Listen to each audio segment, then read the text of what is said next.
Hello everyone, good to see everyone, good to see you. It's been a long time since I've been on a live or since we've had a live here on Savoring the Indo-Caribbean, so I'm really glad to be here, glad to create this space for everyone, and I'm really excited for our conversation today. It's good to see everybody trickle in. My name is Anna, I'm the creator here on Savouring the Indo-Caribbean. I'm also one of the directors here. And today we have a really special guest. We're going to have a really interesting conversation around how we can support a thriving younger Indo-Caribbean generation. It's something I'm particularly passionate about as we consider, our future and where we're going. And as we've been digging into our history and considering our past, it's really a good idea for us to think about our future as well. So today we're going to have Naraya Persaud. She's the founder of Her Nails Bling, and she's a 13-year-old, I'm going to lower this actually, she's a 13-year-old grade 8 student, and we'll be discussing how we can support a younger generation to thrive. I think many of us have been in a situation where we maybe feel like we needed a little bit more support, so today I thought it was a good idea to listen to what our younger generation is saying, what they need from us to support them. So I'm actually going to tag this. I'm gonna have Naraya join us in a little bit, but I also wanted to give a quick update on Savouring the Indo-Caribbean because this is our first live, and since our last live there have been a few updates, exciting updates actually. So one of it is we posted our strategic initiatives for the year, and we're really proud to be able to focus on some of these aspects as we consider what we want to post, how we want to engage with our audience. So it includes cultural representation, diverse cultural representation and perspectives, food knowledge, joy in food creation. I'll be personally posting recipes, my family recipes, here on Savoring the Indo-Caribbean. We've been doing reels and we've been getting a lot of requests on recipes, so I'll be taking the initiative to post some of these with instructions for everyone. And I think it'll be really exciting to post some of these because, our family, we've preserved a lot of the ways of cooking, and so I'm happy to share some of these, and I'm actually really excited for it. The only thing that was holding me back really was I have to do the measurements, so sometimes that can be a little bit time consuming, but I'm committed this year to sharing some of these recipes because I think it's really important. And the other strategic initiatives are around community collaboration. So of course we're going to continue to collaborate with community leaders and other organizations to promote a thriving community, an Indo-Caribbean community. And last but not least, it's also really important to us to focus on gender neutrality, especially when we consider the context of our culture and sort of the traditional norms around gender roles, specifically within the kitchen. So those are some of the initiatives that we have, strategic initiatives we have going on. And with this also we created a team. So this year, for the first time, we have a team that's supporting the platform, and I'm so grateful for their enthusiasm and their passion, their skills and expertise that they'll be bringing to the platform this year.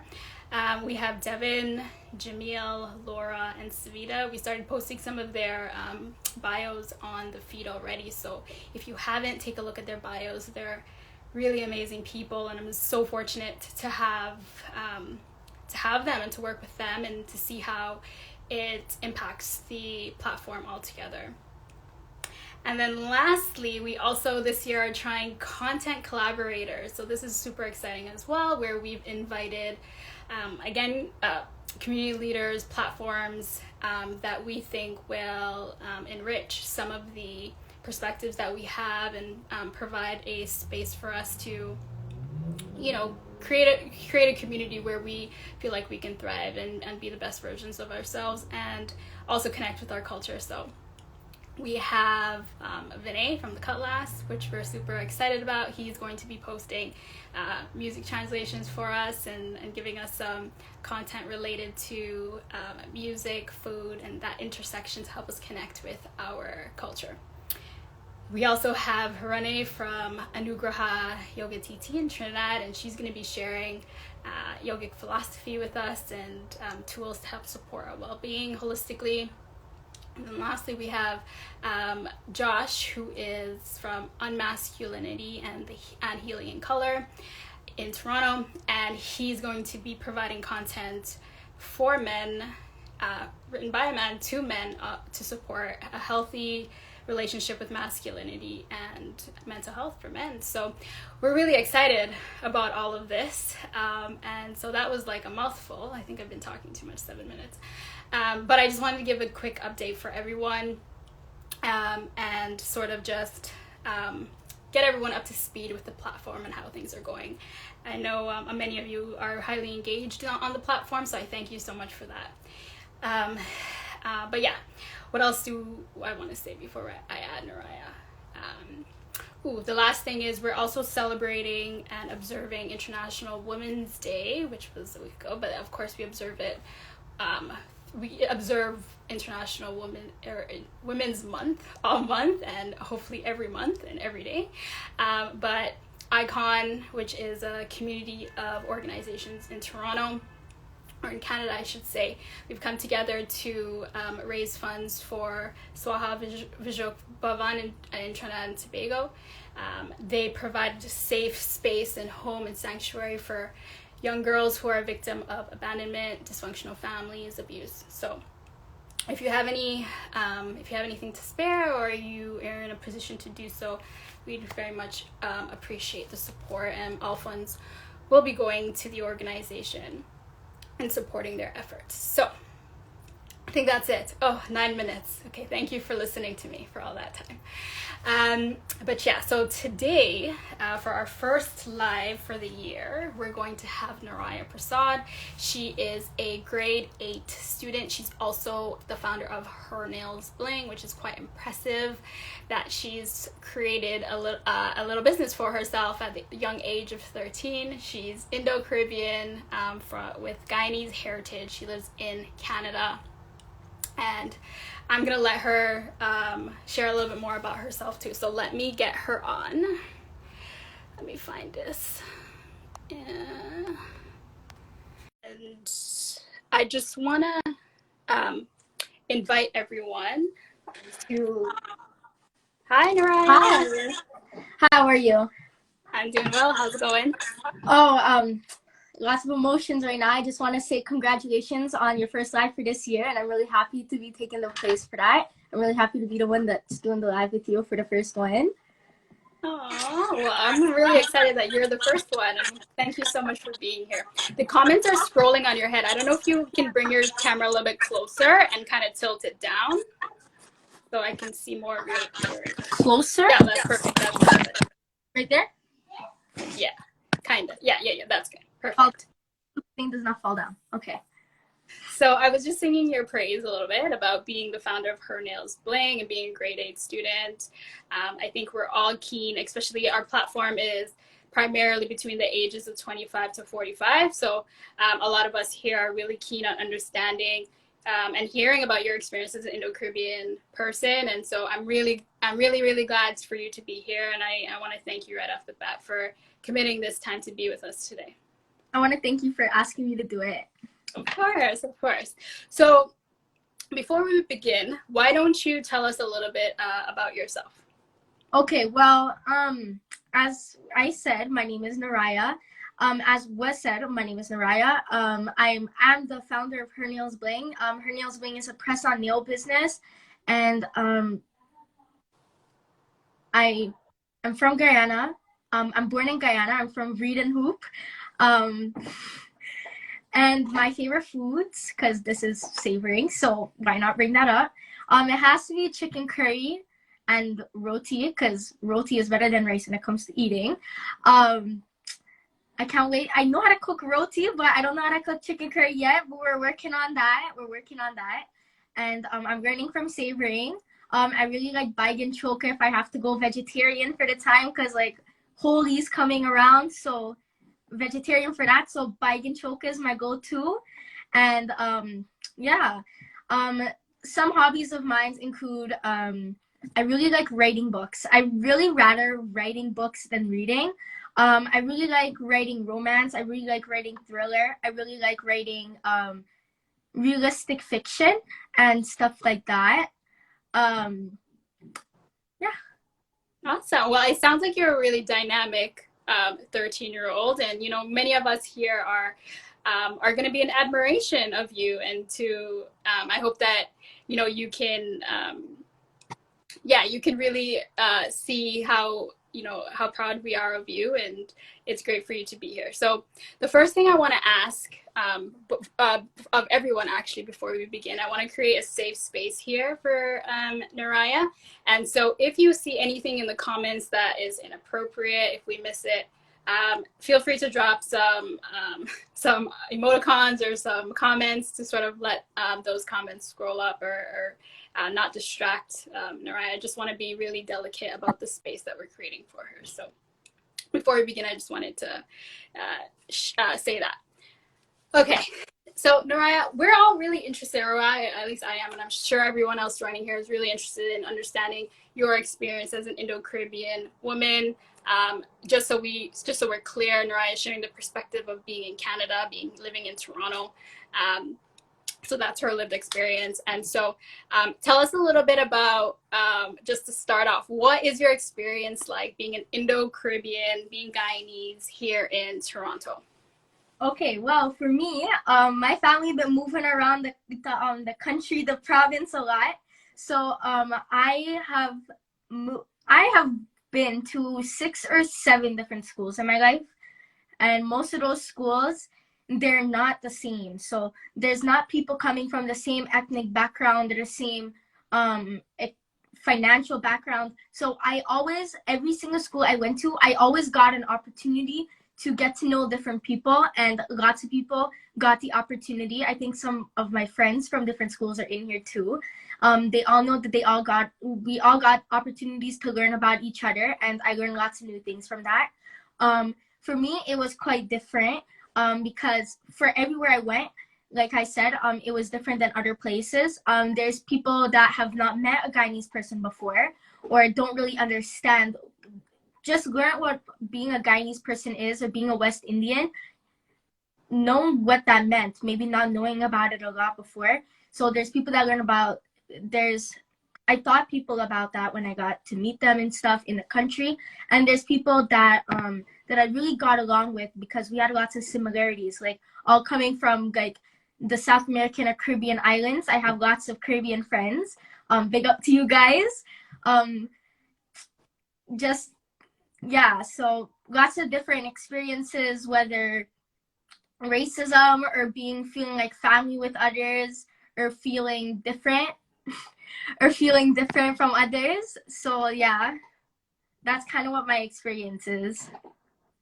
And I don't know, and you know, it's really interesting that you've shared that you've kind of moved around a lot, and you know, there are, as you're mentioning, really interesting opportunities there to connect with different types of people.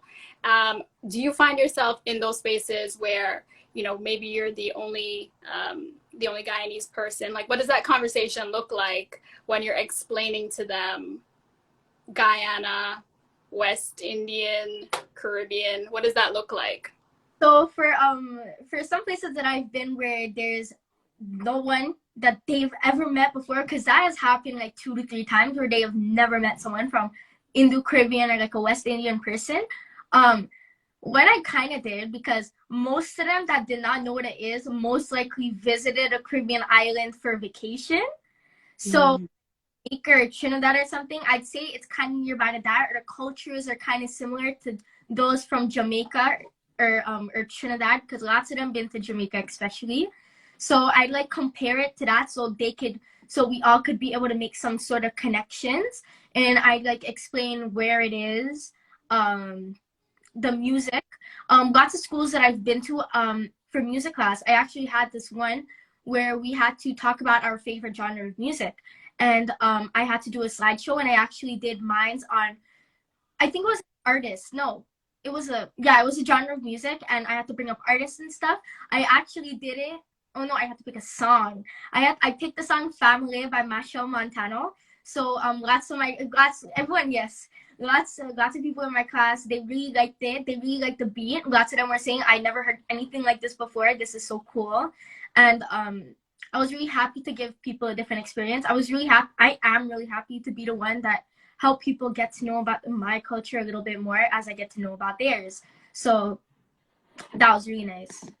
Yeah, and I think it's really great, Naraya, that of course, you would have experienced racism, but it's really great to hear that it has been well received in certain communities and with certain people. And I think that's one of the things, I think, with Toronto particularly, or Canada. I think we have we're such a multicultural city that I think people are quite keen to learn. A majority of people are quite keen to learn and to hear more about other people's experiences and their cultural background. So I'm really glad to hear that that was some of your experience with introducing culture to people that weren't familiar with Indo-Caribbean Guyanese people. And I'm wondering if how do you a sensitive question. How do you handle it when you do when you are the victim of racism? A few times people didn't recognize their comments made was racist. I kind of made them aware that that's not a really good comment. But for me, something my dad taught me is that you shouldn't listen to racism from other people, because it's a thing. It's like, do not encourage stupidity, it's like, you shouldn't listen to the racism of others if they do not understand that there's only one race, it's the human race. So thinking of that really helped me at times, but other times I'd make people familiar or people around me. I have lots of nice friends or people that is aware and are activists for racism and stuff. So they'd make them aware and saying that's not really a good thing to say. But sometimes I don't really hold grudges about it. So that's how I kind of handle it. I don't get all sensitive about it really, because I'm not gonna just ruin my day for nothing. So yeah, and Naraya, you're really wise for a little 13-year-old here, and I think a lot of people are going to be super impressed by some of the answers that you're giving here, and I'm certainly impressed. So two of the things that you pointed out, one was the fact that you're not taking it personally, right? And I think that's a sentiment that can be learned with all of us who are, minorities or racialized in Canada. And so you're not taking it seriously and you're not making it define your experience, which I find really impressive. The other thing you mentioned that I actually forgot, what you mentioned also was that you actually are using it as a learning opportunity for them. You're teaching them and you're putting the responsibility on yourself to sort of be that educational pathway for them, and you are giving them the benefit of the doubt that they may not know. And so we're all really in admiration of that. I think, well, I am, and I don't know who else is in the comments here, but I think it's really impressive, and I think I just want to commend you on how you handle those situations, because they are difficult situations. And I'm also just want to acknowledge that you mentioned that you have had some experiences where you've had classmates or students who knew you that were standing beside you in solidarity. So I just want to recognize that and say I think that's like a really beautiful thing, and I'm so glad that you have that support. Yeah. So let's get into sort of your perception. I'm really interested in your perception of the Indo-Caribbean culture, Guyanese culture. We're curious about how it has shifted, how it has changed. Is your perception of it similar to, someone like myself who is, 2 decades, a little bit older than you? And I'm really curious about this. But before I get into that, I'm wondering, it seems as though you, or let us know, like, how do you embrace your Indo-Caribbean culture? And to expand a little bit on that, I was wondering if you have any challenges embracing your culture, Indo-Caribbean culture, and some of the things that you're proud of and that make you excited. So tell us a little bit about how you embrace your culture, and then some of the things maybe that you find challenging and things you're proud of. Okay, so I forgot the first part. Tell us a little bit more about what you're, I guess we can just get to what do you feel proud of being a Guyanese or Indo-Caribbean. Okay, well, I just want to just say this. A few days ago, I actually saw this thing on TikTok, and it actually said, it's only Caribbean people that you'd find, and they'll have their flag in their bio. And I've actually mostly only seen that. If anything, there's like a very few other people that do it. Maybe those from foreign countries would do something like that. So one way that I do embrace and show how proud I am of my country is me having my flag in my bio, and always making it something people know when they meet me. Oh, I'm not born in Canada, I'm born in Guyana, or I'm from this place, I'm from that place, and that and that and that. But that's one way that I do that. And another thing is ways that I show how I'm proud of my country and where I'm from. I repost posts that I see from those in the Caribbean community that are to spread awareness and to help those in the Caribbean community, like the Cutlass podcast, how they post the translation of songs that we all listen to as kids or still listen to or grew up listening to, at least those at our age. I love reposting stuff like that because it can help other people see or help those around me, because more than half of those that I have on my personal social medias are those from the Caribbean. So they'd understand that, or that's something that they'd be interested in.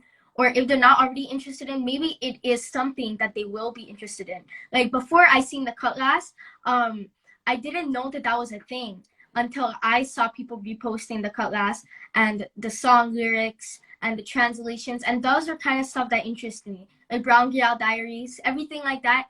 That was stuff that I did not know existed until I saw other people sharing it. And I was really happy that I came across it from other people sharing it. So I thought there's gonna be lots of people that are from my page that will be interested in that. And I was right. I have lots of friends that also follow them now, and I see similar posts that when I repost it, they also repost it. So that's that. And cooking. When I make my bake, or when I cook, or when I'm eating this thing and that thing, I always make sure I post it and explain what it, well, sometimes I explain what it is, but what I really like is that I don't always have to over explain, because everyone knows what and what is. And the language, I go into a little accent thing sometimes. So yeah, so that's kind of how I embrace it right there. But yeah, that's how you embrace it right there. I hear you. And those are amazing. And just big up Bene's in the comments here. And he's watching us right now. So big up Bene. Thank you, Cutlass, for everything that you do. So the other part of my question too, I think those are, everything from language to music to food, of course, food. I'm really glad that you've been able to be inspired to cook and to create Indo-Caribbean foods, and to embrace that part of our culture, and especially because we're savoring the Indo-Caribbean. So that was really, really nice to hear. And I hope, and you've been an amazing supporter of Savoring the Indo-Caribbean. Yeah, I was only 7 followers, and it was only recently that I recognized that there was that the community has grown so big. I think if I'm doing the math right, I think it grew over 100 times. Yeah, did it?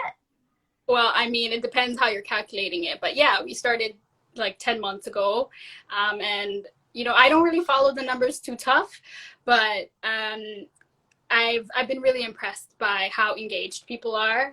Mostly, I've been impressed by how many people will message and are acutely engaged on the platform. And some of our stories sometimes have 500 views out of the which is like half of the people that follow us, which is incredible. It's highly engaging. I think people are highly engaged on the platform, which is really amazing. But yeah, I remembered to thank you actually for your support, because that was something I missed earlier. So I'm really interested, and we're all going to be really interested to understand how you got to this point of embracing Indo-Caribbean culture and your cultural identity so proudly. And so we'll get to that in a second. That's a question after this question, which is, we just talked about a little bit about how you know, things you're proud of and how you embrace it. I'm wondering if you find, I wonder how you find, what you find difficult. Do you find anything difficult with our culture, identifying as Indo-Caribbean, identifying as a Guyanese person? Maybe the fact that not many people know about Guyana, so I have to explain. Maybe that's one of my challenges, but sometimes I really like explaining. But I guess that's a form of it. And something also challenging is, something I really like doing is making West Indian references. Like when I'm talking about this thing and that thing, I can't think of any at the top of my head at the moment, but not many of the schools that I've went to where I was able to make such jokes and such connections, like an inside joke. So my people that are around me, they would know what I'm seeing and what I'm talking about. So that was, I don't know if you'd call that a challenge, but I have to act differently sometimes in front of different groups of people, because they would not really understand who I really am. But I really like doing, embracing my culture. And as you said, we're going to get to that just now. But that was one of my main challenges. The lack or feeling embarrassed to show how cultured I am. I actually have cousins who aren't really in the culture like that. And for me, actually, I'm the youngest cousin that really hangs out with the older cousins on my mom's side of the family, and my dad's side of the family, but mostly on my mom's side. So I really get picked on by them, and I do things to try to seem cooler. And none of them were really cultured either. So sometimes I'd be sad that I have such a Hindu name, or that I know how to cook that and they don't know how to cook that. So I feel too cultured and I don't feel like I fit in enough with them. So I pretend I don't know this thing and don't know that thing. And yeah, so I do stuff like that so I could just fit in better and just not show how much my culture shows. Oh, that is so interesting, because you know, one of the similarities that I'm hearing, or that I'm sensing here with some of, you know, many of us who have grown up, is this shame around our culture. And it's really interesting that, but your perspective is more so from, you know, people who share our identity, where you're sort of downplaying how much you know, which is very interesting. So I just want to apologize for the fact that you need to do that. I feel like I need to apologize. But I think that's always like a really difficult situation, where it's like, you know, we want to feel a sense of belonging, and sometimes we suppress or hide our cultural identity to fit in. And I think that's something that many of us here can probably relate to, even if we are from, you know, an older generation. Yeah, and not only that, but lots of times I started doing that because lots of times where I'm kind of showing it, people would say you're making that your whole personality, but I don't really see it as making it my whole personality. It's just something, a part of my personality, I guess. So I don't really look at it that way, but people say it that way, and I don't really want to annoy them. So that's something I do about it. Yeah. Because about me that I'm Guyanese, although it's a big part and it's one of my favorite parts about myself, it's not the only part. Oh, I love that you say that, because, you know, one of the things that it has been really important to all of us to consider is that how we can allow our identity to be a part of us, and not all of us, because, you know, there's so many different ways we identify. And, you know, ultimately we're talking about a thriving, you know, Indo-Caribbean community, and in the broader context of creating a thriving generation of young leaders like yourself, I think we want you to see your full potential. We want you to exercise and actualize all of your hopes and dreams.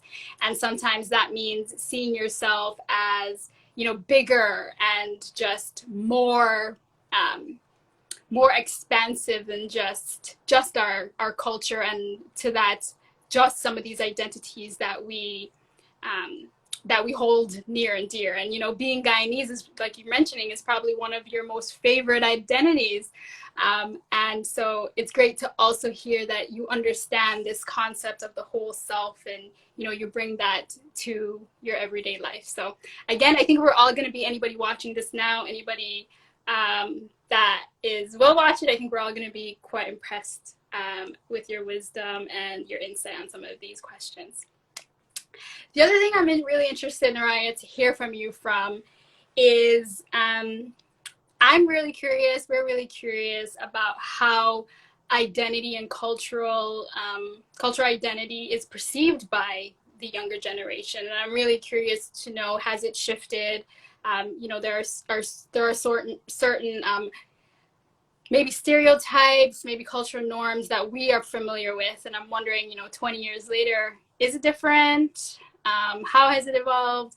So I want to hone in a little bit on the stereotypes, and I just want to acknowledge that these are stereotypes. They're not the full encompassing identity of our Indo-Caribbean culture and who we are as a people.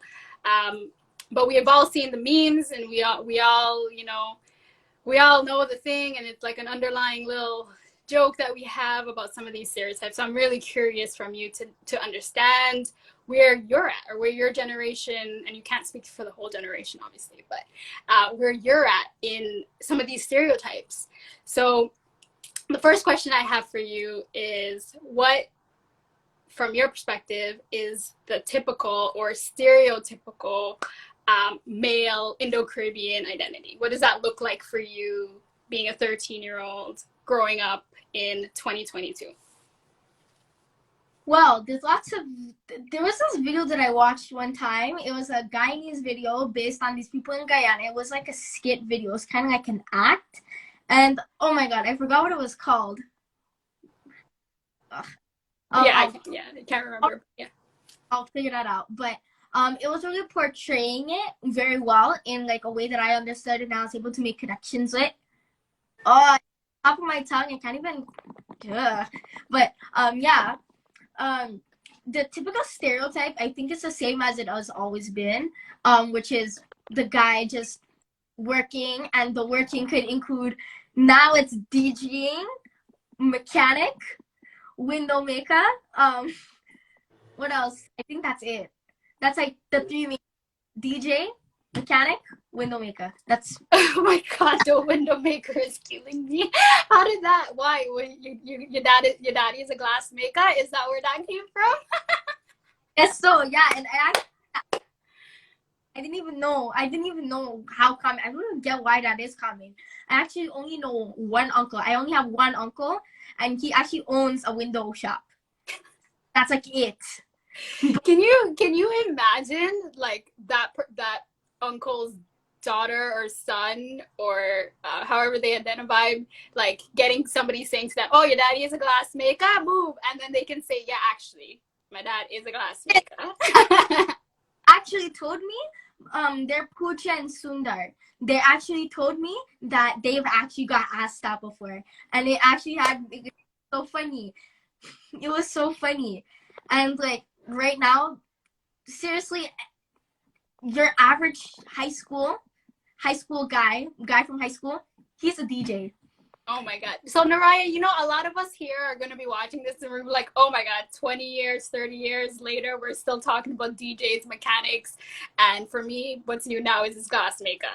So this is really fascinating to me that it hasn't completely evolved. How about like the use of alcohol? How has that changed at all? Like, is that a stereotype anymore? that is still something very common. Like, that is like the average thing ever. Like, instead of you, like, maybe someone outside of the Caribbean, let's put it this way. Instead of you being surprised that your son is drinking at the age of 14 or 15, you're more surprised in our Caribbean community that your son isn't drinking at the age of 14 or 15 or smoking marijuana at the age of 14 or 15. That is more surprising that you're not doing it than it is that you are doing it. That's how averaged out it became. Like, the DJing perspective too, the DJing includes partying, which includes drinking, so they're all up in that too. So it's like a character trait, like every single person has to be drinking, and you think that the boy is a temple guy if he doesn't do any of that. Like, that he's like a full-on nerd, just goes to temple, plays his dolak, plays his tabla, and just goes to temple and just does his thing over there, chanting bhajan, this thing, that thing. You're either going out partying every Friday, every Saturday, or you're at temple chanting on Sundays. Eating your bojan, you're doing this. It's all. Oh God, Naraya, you're killing me right now. Oh my God. And you know what's really funny is that none of it has changed. Like, none of it has changed. Okay, so tell me a little bit more. I don't know if there's any other stereotypes that anybody wants to convert. Oh, how about like, this is an unfortunate one, but the treatment of women, like men, there is a stereotype that women are treated poorly by men. We have obviously an issue. we obviously have an issue with gender-based violence, and so I'm just wondering, is that a stereotype still, or where do you perceive how Indo-Caribbean men respect women or people? I've seen lots in my family and in family of friends that I have where men are up here, women are down here. That was something that I heard a lot. I'm up here, you're down there. That's one thing that I heard a lot. And there's actually this song, and I am not gonna sing it. I am not singing it, but it was practically singing. It was really popular on TikTok a few months ago, I think. Sometime this time last year, I think, or before that. And it was saying, if she can't cook no roti, no dal and rice, I don't want she in my life. It was like a big song. It was like, I don't even know how much views, but it was like a big song like that. And so that's something that was really normalized when I was growing up, that your wife needs to know how to make wrong roti, needs to go to temple, needs to stay home and mind kids and not work. That's what she's doing. And then the guy goes to work, does his thing, enjoys, is not really a part of the children's life, and work. Oh my God, this is all still in existence. Like, we're gonna all go, like, if anybody is watching here that can, like, lament with me here on what craziness this is, that it's still the same. I'm just gonna read some of the comments. So Vinay says Vinay says we do need mechanics. Auntie Sharice is here, she's laughing. Nads Nano says, so funny that that line has trickled down to the next generation. I think that was in reference to if your daddy's a glassmaker. I don't know if you've heard the one, your woman named Claire. Because Claire, so if you haven't heard that one, that's what you can use with your friends. I was like 8 or 9 when I first heard that, but it was only till I got into middle school, so 10, 11. I don't even know, how old was I when I went to middle school? 10 or 11, right? 11. Middle school, you would have been like 9. Oh, wait, 10, 9, 10, maybe around there, yeah. 11, I think. I think it's 11. Okay. But only when I got into middle school did I really start embracing it. So I actually got that comment before. As you said it, I actually remembered it. I was told that, and I was just looking at that like, what the heck did you just say? Like, what? Why would you assume Claire? Like, oh, that's it? That's so funny. So Naznano says, I think this is in reference to what you were talking about. The boys, they go to temple, and then on the weekends they party. Naznano says, first arty and then party. I would that on my friends, because like, they have to know that one then. Because that's first time hearing that one, and I really like that line. That's a good one. So Vinay from the Kala says, wow, nothing has changed. Yep, I'm surprised. Shabita says that double life. I'm presuming that's in reference to going to temple and then partying.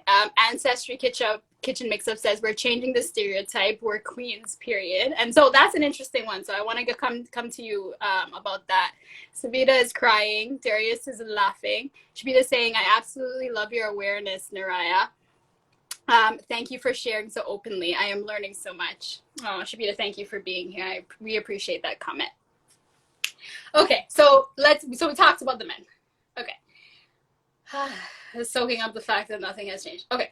Let's talk about the women. What are some stereotypes of an Indo-Caribbean woman for you? So, unlike the men's perspective, like we were talking about before, the stereotype of men's, the women's one has kind of actually changed. That one has kind of, I don't know if you'd say it updated, but it didn't upgrade. So you'd say it updated, but it didn't upgrade.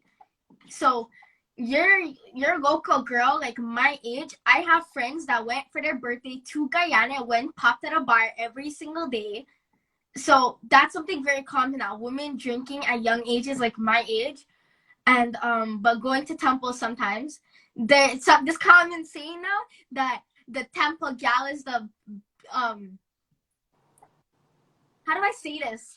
It's like them saying the temple gal is like the worst gal, like the bad girls, I guess, if you want to say that. So yeah, so the cooking could kind of still be there. They'd rather eat than cook though. So so there's that. Then there's the drinking. Then there's smoking coming more common.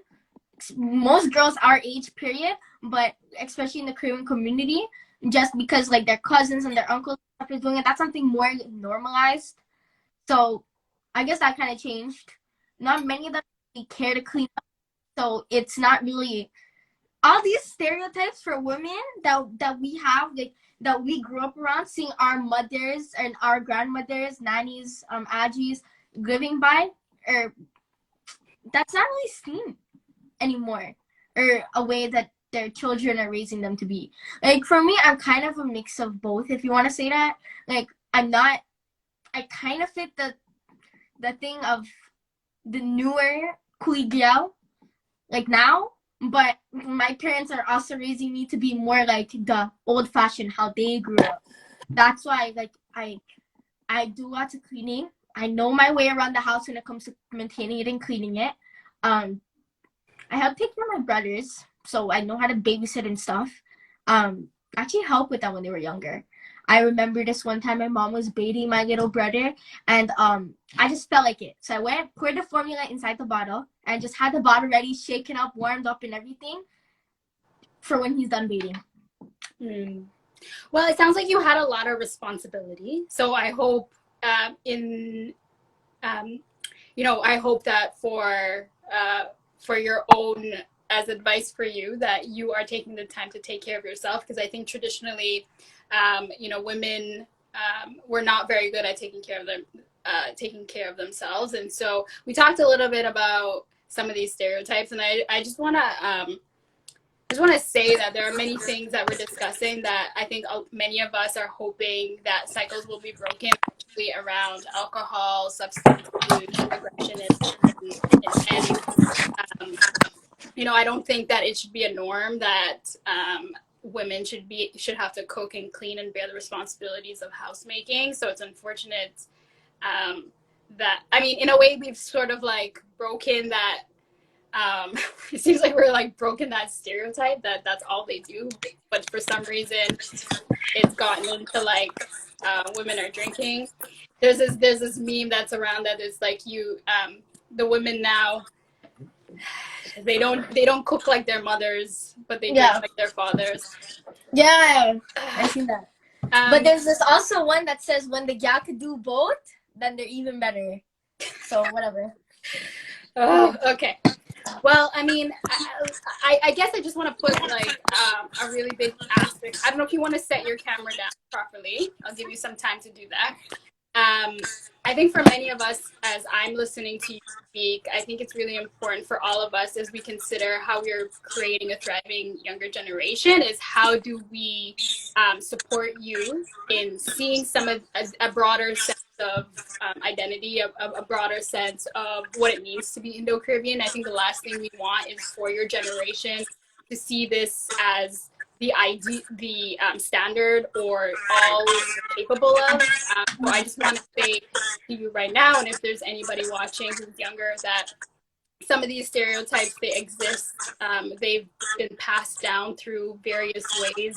And just given our history and some of the tragic, traumatic stuff that has happened in our history, some of these stereotypes exist. And so I just want to just out loud say that these are stereotypes, and as we consider who we want to be in the world, Naraya, for yourself, you consider yourself bigger than just some of these stereotypes. And for us as an older generation, we take the responsibility to see how we can break some of these stereotypes, right? How we can show you better examples of how to be Indo-Caribbean. There's sort of like a bounce back. Are you hearing that, or is it just me? Just you, okay. I think. Hopefully. Let me know if there's anybody's hearing an echo. But what was I saying? Yeah, so I think it's really important, and Savoring has been birthed out of this passion of ensuring that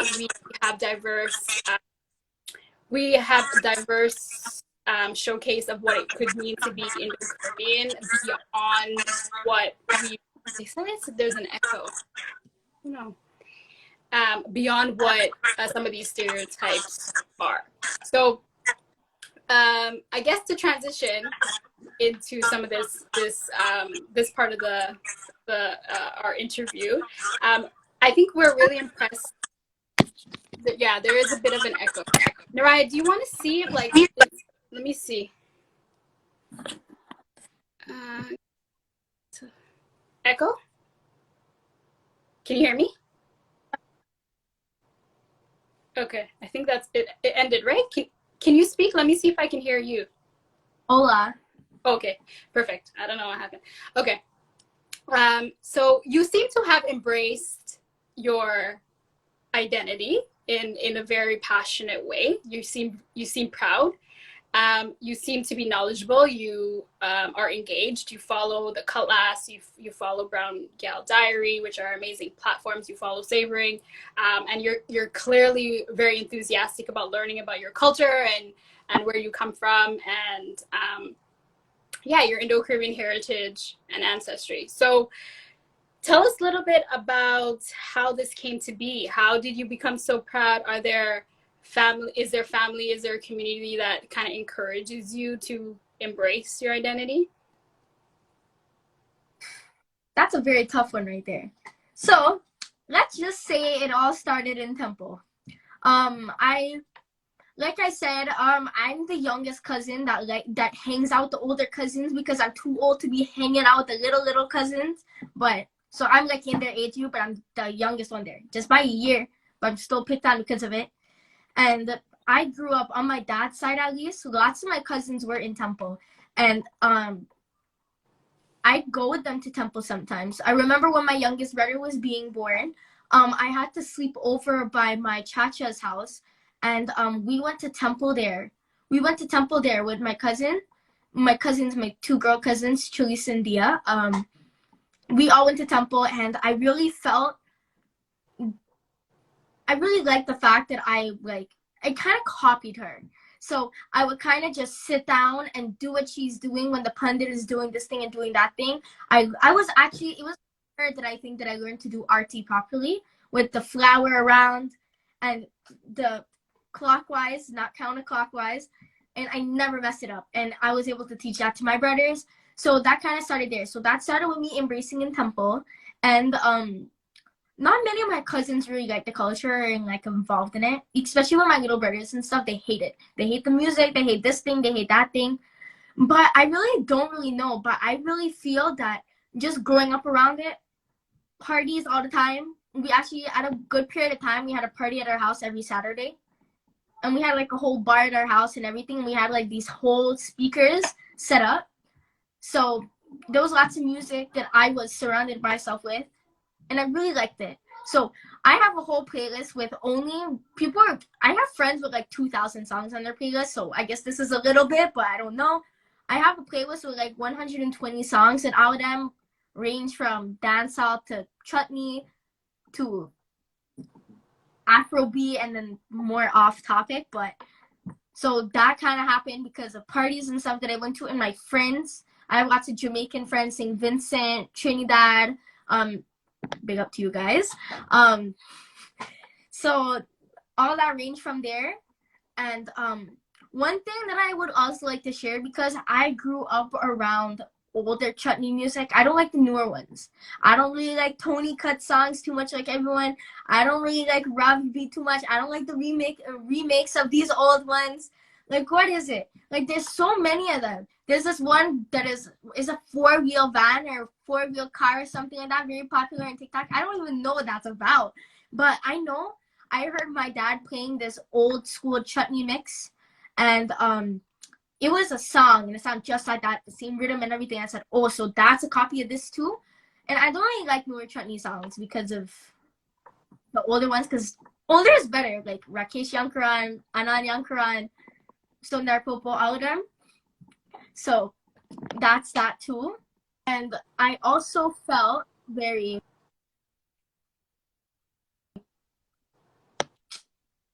different. That was one thing about me. That is still something about me. But I remember when I was in school, I'd like cry if someone has the same thing as me, same shoes or anything. I always felt the need to be different. I have a theory on why that is, but we'll get to that in a second. Okay, so that was one thing about me too. I really loved being different. I just stood out. Like, I don't like attention, but I like attention in different ways, but I always stood out. I always wanted to make myself stand out. I had a phase where I changed my clothes like 6 times, or I cannot take off. My dad told me this a few weeks ago. My dad told me that when I was younger and I came home from temple, I'd not taken off my outfit until my friends next door. They were African American and white mix, so they weren't really aware of it. So I would not take it off until I made sure I went, knocked at their door, and showed them my outfit. Well, that's really interesting because, you know, you're mentioning that, you know, tempo has played a big role in you embracing your culture, music, going to parties, hearing some of the music. We have a few comments here about the music you mentioned. Kala says, that is not chutney. He says, shitney. Auntie Cherie says, LOL. And Nadsana says, OG chutney. Auntie Cherie says, I love Sundar Tuyal. And then Vinay says, I was the same. I used to change my hair or clothes if other people had it. Well, yeah, I want to, talk to me a little bit about your family. Like, have they played a role in sort of you embracing your identity and culture? Yeah, I actually grew up around my grandma a lot too. So when I seen her, there was always, recipes were passed on down. Like, there was only a certain amount of, like, there was only certain people I'd eat from. Up to that too. Because I know who cooked better than who. Like, my grandma, I'd eat from her. My mussy, which is you, I ate from you. Because, like, so family did play a big role, and the involvement of my family in the culture really played a big role too in showing it. Savoring had a very big impact, which Savoring is run by family, so that made an amazing impact. Family in Guyana, that was one thing I went to Guyana 6 times. Apart from being born there, I went to Guyana like 6 or 7 times, and one thing that I actually saw that was not too common was people staying, like us as outsiders, not living in Guyana. I can't say not Guyanese citizen because I'm a Guyanese citizen, I think. You are a Guyanese citizen, yeah. But yeah, so one thing that I actually just recognized is that most people from Canada, when they go to Guyana, they stay at hotels and they're normally doing tourist things. Which for me, I always stayed at my family's house. I was always a part of their day-to-day lifestyle, whether it's um tea and tennis roll in the morning before work, or fried breadfruit almost every night, or cane juice from a bag and drink it. And when all my friends are going to Princess Ramada Hotel, drinking cocktails from the bar and going to the pool. When I went to go swim in Backdam, I don't even know when I did that, but I had to Backdam. I had to swim in the trench. I'm on the bridge because my family's house, we live across on a bridge, and there's we have a very big bridge, and it's very big because our family owns businesses, so there's trucks that have to go down that bridge into our gate, where all the cars park and stuff. So I'd be sitting there every single day catching fish from there. I'd be going to my friends' houses next door, just chilling out with them. So Yeah, and I think like going back home, I think that has really inspired you to stay connected. And so to catch people up to speed, we didn't mention it earlier into the live because I didn't want, any biases or people to perceive any biases of who I invite onto the platform. Naraya is actually my niece. I'm her mousy or musty. She calls me Musty Sonia. And, throughout as she was talking, like I couldn't, as an aunt and as a musty, like you can understand how proud I am of her and how she's been able to embrace some of her identity and how, eloquently she speaks. And so, Naraya, I just wanted to say, like, I'm really proud of you now that everyone sort of knows our relationship. I'm really proud of you, and I'm really, it's been really great to hear that family has actually contributed to some of the ways that you've embraced your identity. And from my perspective as your Mussy, I think it has been really important to me to share with you everything that I know and everything that, I want to represent the Indo-Caribbean identity as proudly as I can, because I know that when you look at me, for example, you're going to see yourself, right? And you're going to see your potential, and you're going to be able to see what you're capable of doing. It's unfortunate that, where I don't know if I fit the stereotype that you were initially expressing, but it's unfortunate that we haven't been able to change that stereotype for you. But I think it's been really important for me, and I think for anybody who's watching. Is another echo? Hold on. For anybody who's watching, I think it's important for all of us to take the responsibility of representing the culture as best way that we can, and impart some of this knowledge to you. And you mentioned earlier that you only eat from your family, so you only eat from grandma, you only eat from me, and then so it's really interesting that you brought that up. One of the things that happened over Christmas, and I wanted to share with everyone. Oh my God. It's a really precious story, which is, well, there's two parts of the story. So you came over. Is everyone hearing the echo still? Faintly. Okay, how does that sound? That's better. Okay. So we're very close. Would you describe our relationship as close? Yeah. Okay. You're like my big sister, practically, almost. We're very, very close. And so you came over for Christmas, and we obviously I had cooked traditional Guyanese meals. We cooked pepper pot one day, we cooked dog curry one day, and you came over and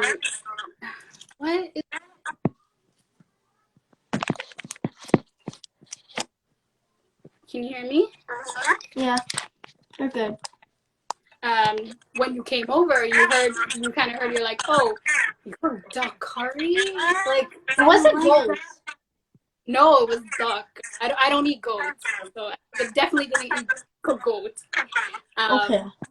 Came over and you're like, I don't like duck curry, and you're like, oh, you ate it. I'm like, wait, I eat duck curry, and you're like, you ate it one time from so and so.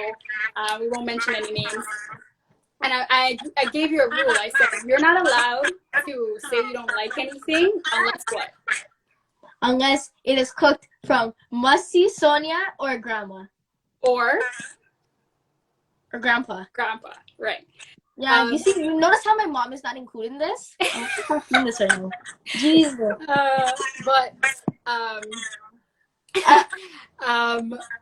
Yeah, so you came over and I was like, you have to try it. And so do you want to tell us a little bit about your experience trying duck curry? So, the way I tried duck curry, it was actually my first time eating on my hands too. So I had encouraged you because you came over and I said to myself, like, because I only eat with my hands, right? Yeah. I think this is an important thing to mention is that I still hear an echo. You're okay. Okay. I eat with my hands, right? And so that's one of the things I felt like, you know, if I think the generation would be really missing out if they don't learn to eat with their hands. So I had mentioned to you, would you potentially try eating with your hands? And so you were really embracing of it. And so you're like, okay, I'll try. And you had your long nail and thing and everything, and you still. I had nails on, guys. It was like an inch long. Like every single one of them are like an inch long. I don't even know how. But you still. Those things got steamed. Yeah. So, but you still were a good sport, and you tried it. And so, what was your experience like eating with your hands? So I was told it has more flavor when you eat with your hands, and I actually felt like it. I don't even know why. Like, it's not even a big difference, but I don't even know why, but I just felt more flavor. Feeling closer because I never really seen my dad. I seen my dad doing it. It's not something he did at home. It was something he did when he was with family, whether we're going out with family and stuff, but it was something my mom did all the time. So I'd always see her eating, and I'm just like watching her. Like, she looks like she's enjoying it over there. Like, what's all the hype about? I have a spoon, and what's all that hype about over there? So like, I always was curious, but I was like too scared to do it. I don't know why. I know cultures where people say that is dirty, that is not something clean. But I saw this lady on my page. I think her name is Shabana from TikTok, and she was showing how she does it, and she was saying it's not something dirty, it's an art. And I felt it like that too. It's an art, it's not something dirty. So I really felt a part of the culture when I did that. I just felt closer. Although I'm pretty close already, like, I wouldn't call myself whitewashed at all. People are saying I should be more whitewashed than I am right now, but yeah. Yeah, so Ancestry Kitchen Mix-Up says food is sweeter with your hands. Actually, it's a blessing to eat with your hand. Each finger represents a spiritual meaning. Kala says you had a sani. Yeah, you would lick up your hand and sing.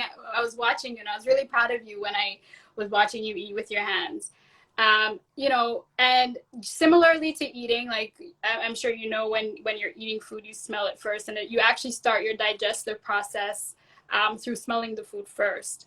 We think it's when we place it in our mouth, but when we smell the food, our digestive process starts. And similarly, when we touch the food, we're preparing our bodies for our meals. So that's another interesting tidbit about eating with our hands. And so I'm glad that you've embraced it. You came over last week and I cooked and I accidentally gave you a spoon and you were offended. Like, you were like... And I went to the sink, I washed it out, and I put it back on the rack, and I said, no, none of that around here. Good. So I love how you've embraced it. I love that you took it upon yourself to try it, and I love that you're so curious about our culture. So is there anything else that you want to mention around how you embrace your culture, influences that you've had to help facilitate some of this? You've mentioned already some of the platforms that you follow and that have brought you closer to your culture. And I'm really glad to hear that, some of the work that many of us are doing, the Kalas Brown Gal Diary, Savoring the Indo-Caribbean has encouraged you guys to embrace your identity a little bit more. I think a lot of us are gonna take away the fact that all this effort, and a lot of us run these platforms voluntarily. Their passion projects and their devotional work. So I'm glad to hear that some of these platforms are influencing you and bringing you a little bit closer. And I just want to emphasize the fact that family plays a big role in what you're seeing here with Naraya. We don't try to protect her from or share any shame around what it means to be Guyanese or what it means to be Indo-Caribbean. We're very Indo-Caribbean here. Our music we listen to our cultural music, and we eat our foods. We're proud here, and I think that's one of the most important aspects of how we support our kids, our youth, to be proud. If they see us proud, then they're more likely to be proud. And bringing it back to Savoring, like, what was your impression of Savoring and of the situation when I started the platform as my niece looking in? I was like, ooh, I want to be able to learn to cook like Mussy. Oh, okay. I'm gonna have some insider stuff. And then when I cook in the future for people, whether gatherings and I volunteer to cook, because why not? Or maybe I have my own kids and they ask, where do you like to cook so well? And I said, oh, well, my Mussy taught me how to cook this because of her platform. And I was really happy that that's such knowledge that was passed on from grandma, which was passed on from your nanny, which was passed on from her mother, and so on and so on. I was so happy to see that you took the initiative to share it with the world. And I was actually not even gonna lie, I was actually double thinking that lots of people were gonna have interest in it, but I'm really happy that lots of people are having interest in it.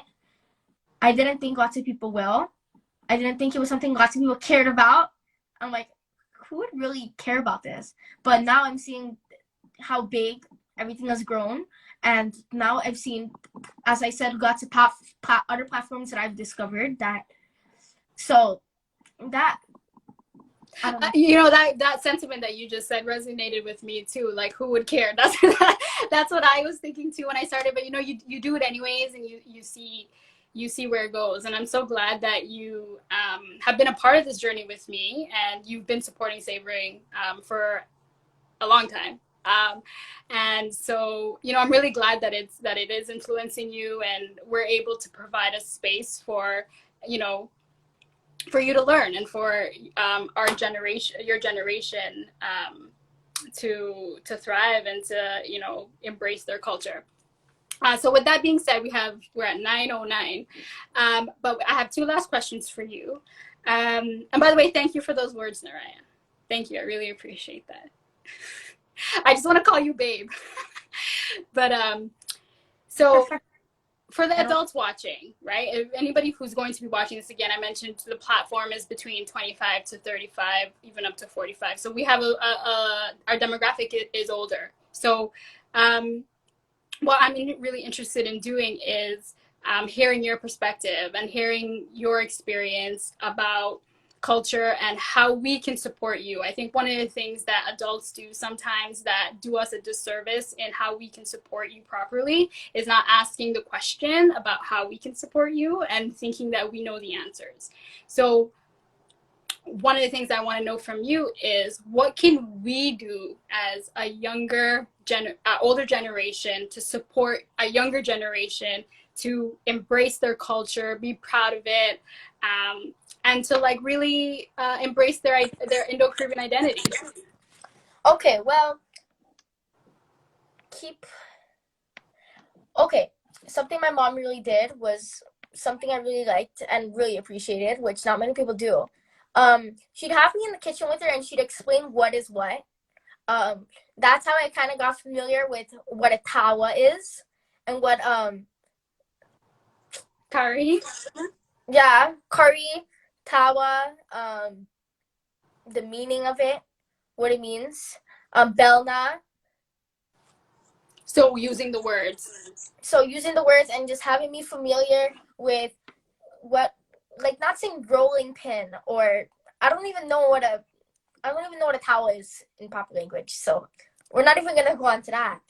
But just having me familiar with what she grew up hearing really felt me a part of the culture and really made me feel a part of it and want to be a part of it. And really having the music be a good part of it too. Whether, yeah, like listening to it and understanding it, watching Indian movies, that was a big part too. That's how, like, and explaining to us, just lots of explaining, helping us be aware of our history, helping us be aware of how we got to Canada, even, bring us back home. So that's like lots of ways you could help us. Yeah. Like my grandparents, they don't even like the culture that much. I don't even know why. I think it's more of an initiative, but I think it's an initiative thing for us to be into it, really. But it really has a very big impact on who we grew up around and what we grew up around from those who's. Yeah, and you know what? I'm so glad that whatever we've done, hold on. I'm so glad that I think it'd be interesting for us to reflect a little bit deeper on, you know, as a family, what we've done to support you and how we can share that information. The other thing too, it's like, oh wait, I lost my train of thought. This echo is bothering. So one of the things I heard from you is, and I'm intentional about, is having you engaged in the activities, engaged in our, you know, playing the music, dancing with you. You and I dance all the time. We play the music all the time. What else can I think of? Having conversations with you. You mentioned earlier that you watched a short video about that. You and I watched that together. Real Nice Guyana? No. Ugh, not that one. You and I had watched that together, and I think it's an important, it's a key little trick, which is to support and be with the you know, our children and encourage them and do things together, like watch movies, because they're not going to watch themselves, you know, read information together, these types of things, because that way they start, you start showing them a foot in, you know. And I know you've mentioned, like, well, you need, as a generation, you were saying that you all need to take initiative, right? And I'm bouncing off of that. Is there anything else that you would share, like if your friends come across this, or, you know, a younger generation, teenagers, Indo-Caribbean teenagers come across, what tips would you have for them to engage and embrace culture and identity? So first, make sure you follow Savoring. Make sure you follow Cutlass. Make sure you follow the Breadfruit Collective. If you're a girl and you're interested in just learning more about Caribbean life as a female, Brown Gal Diary, all the platforms, Indo-Caribbean, everyone, just follow pages and you'll be more aware. Like, for me, now I can actually understand what songs I'm listening to, what I'm listening to in these songs. Like, I'm singing along with it, I'm dancing to it, but I know the lyrics to these songs now because of the Cutlass. And I'm learning so much other things, seeing pictures from history from other platforms, and just learning so much. And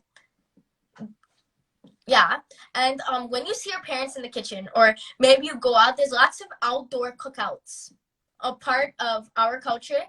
So when you're doing that, just try to stay there instead of going on your phone inside the living room like I do. Used to. I sometimes go out to see what they're all up to, help stir stuff, or see what's going on around. So familiarize yourself with the food. Ask questions if you have anything to ask. Like, what does this mean? What does that mean? Where did this come from? What else? Those are all great tips, and I just want to read some of the comments here.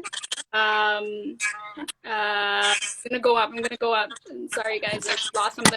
The Breadfruit Collective said, "Such beautiful words. We care." Stephanie says, "Oh, I'm sad I missed out, but I will rewatch to see a voice of our next generation. Shabita says, such a beautiful bond. Thank you so much, Shabita.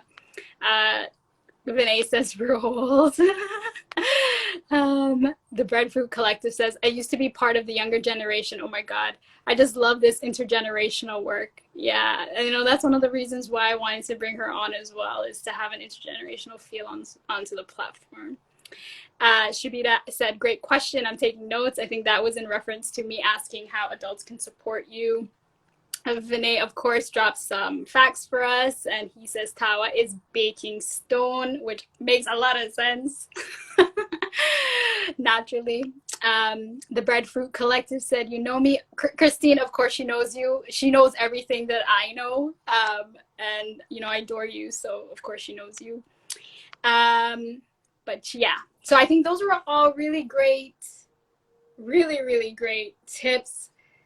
Naraya, I'm just, you know, I'm just going to speak to you as your musty for a second. Can I do that? Sure, why not? Okay. So, babe, I'm just so proud of you, okay? Like, you know, many of the things that adults do, we hope that we set an example for you, right? We hope that, you know, I know that you're watching me. I know that you're watching every little thing that I do. You've been doing that since you were young, okay? So, you know, it's great for me to be on this live with you, for you to have been so engaged with Savoring and support Savoring the way that you have, and the way that you've taken initiative to be a part of the community, be a part of the Indo-Caribbean, you know, digital platforms in whatever way that has felt right for you. And so I think I speak for our entire family when we say that we are just so deeply impressed. I try not to say that I'm proud of you, because, you know what, ultimately I hope that you are proud of yourself and you take a moment to see, you know, what you have done for yourself and you're proud of yourself. So I hope that you're proud in the ways that you represent identity and our culture. I'm hoping that, you know, through having a more intergenerational feel on the platform, I can find ways to, you know, engage the younger generation when it comes to food. So, you know, I will be leaning on your expertise for that. I love making you a part of everything that I do, as you know. So yeah, I think with that, did I say I'm proud of you? Yeah, I did. Is there any last words, any departing words that you wanna say or share before we head off? Okay, so I'm not gonna act like a guest on this really anymore. I'm gonna act. I don't even know what I'm gonna act, but I just want to say thank you to my friends that joined on to this. When I seen your comments or when I seen that you actually joined, it made me so happy to know that, like, because I was like scared to know that I have like lots of friends that I'm close with. My people I find really close to me. You guys, lots of you guys like really, really close to me. Like I'd say you're like my old, like little brother, like my brother, this or that, my sister. I just want to thank you for joining in and just making me feel so happy here. I want to thank you all for engaging in the comments. I want to thank every single one of you guys who joined in and actually made me feel comfortable. I was actually telling you my must-see before, right before the live, like 2 minutes or 3 minutes before. I am so scared. I feel like I feel like it's like a drop in a roller coaster, because I was so scared, like what people are gonna think. What if I make a mistake? What if I don't say something right? So I just want to make you all, thank you for making me feel comfortable. The comments, just engaging and everything. I think I said that already. Thank you all for listening to me. And yeah.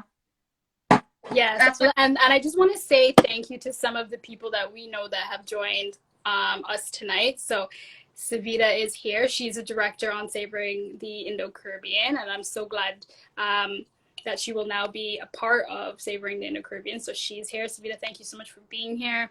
Of course, Christine, we mentioned, is here as well. I think Christine had a question, or Christine said also both of you can come visit Guyana for an immersive experience. Yeah, listen, Christine, I already done tell you I'm coming to Guyana just now. So thank you for the offer and thank you for being here. Vinay is here. Thank you so much, Vinay, for all of your support, personally and for the platform. And Vinay, in case you missed the beginning of the conversation, I mentioned that Vinay is actually going to be a content contributor to the platform. So he's going to be sharing music translations. Babe, can you believe where the platform's going? Like, Anyway, so Vinay is here. Thank you so much for being here and for showing your support. Darius is here as well. Darius, thank you so much for being here. He made a comment about sardine, but I didn't want to read it. Thank you so much, Darius, for being here. Auntie Stephanie is here. You haven't met Auntie Stephanie, but she is a really great friend of mine. She's a big supporter of Savoring the Indo-Caribbean. We actually grew up together. Thank you, Stephanie. Thank you. I saw what you said just now. Thank you so much for that. And I want to say thank you. Hi, Noah. Thank you for coming in too. Kala said, Vinay says you did great. Darius left, and Auntie Charisse was here as well. And thank you, Shabita, for being here. It's actually not Noah. Thank you for being here. Sets by Celine, thank you so much for being here. And lastly, Mom is here supporting her sister and supporting her daughter. So sis and Mom, thank you so much for being here. And I just want to reiterate Mom and the support that she has lended you. And I also want to shout her out because as my sister, she has supported me in incredible ways. And so sis, shout out to you for being here and all that you have done for me.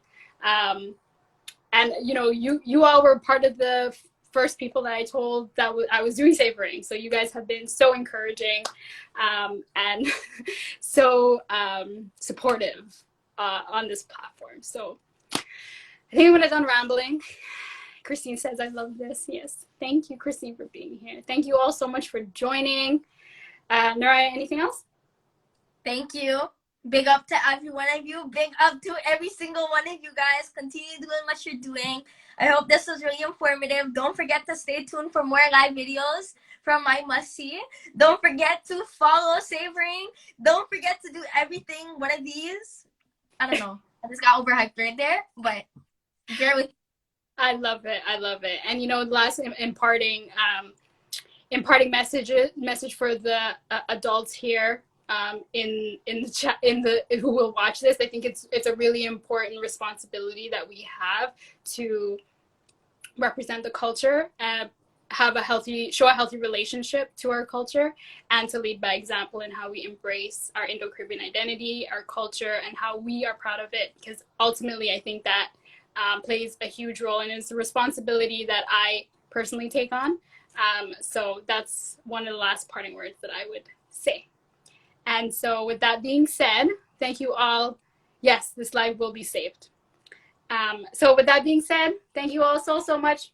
What a wonderful first live and beginning of 2022. Thank you all so much for being here.